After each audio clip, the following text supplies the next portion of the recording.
Selling an off-the-plan property before settlement.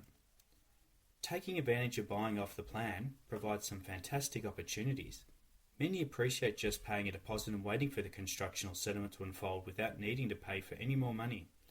However, sometimes circumstances change, causing you to be unable to settle.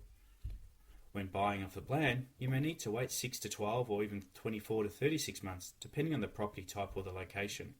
Yes, you can save during this time, but on the flip side, sometimes your personal circumstances can change, not always for the better.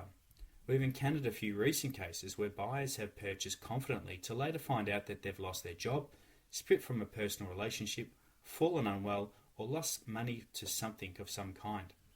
When buying off the plan, it's important to maintain your financial and personal situation so that you have the ability to apply for finance when settlement approaches. Whatever the circumstances, we have a professional concierge service to help source a new buyer to take over your contract. This is managed through the term and/or nominee. The term and/or nominee is also known as a nominee sale. This clause is in the contract to sell, providing the option for someone who has purchased a property to find another property buyer to step in and take over your contract. This transfer of ownership releases all rights to the property, legal ties, and the title of the property to the new nominee. The title of an off-the-plan property doesn't actually pass to the new buyer until settlement is reached. Technically, once you've signed an unconditional contract, the property can be resold. However, you'll need to review the contract to sale prior to signing. Some developers have the condition to restrict the resale of a property prior to settlement. Some also charge fees to complete the nomination sale. It's ideal to speak to your conveyancer or a solicitor in advance. If a nomination sale is approved and a buyer is found, please note you'll be required to pay your solicitor a fee to draft the documents and to facilitate the property deposit with the new buyer. You should ascertain these fees before proceeding. But what else is needed to be considered when reselling an off-the-plan property? There are some important considerations to attend to prior to implementing the nomination sale. There are 4 notable things to look at. Firstly, taxation.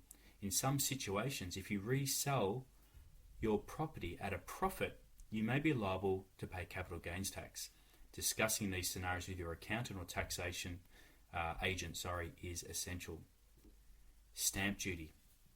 Although it doesn't seem that you actually own the property for any period of time, the law considers that you will actually take ownership of the property.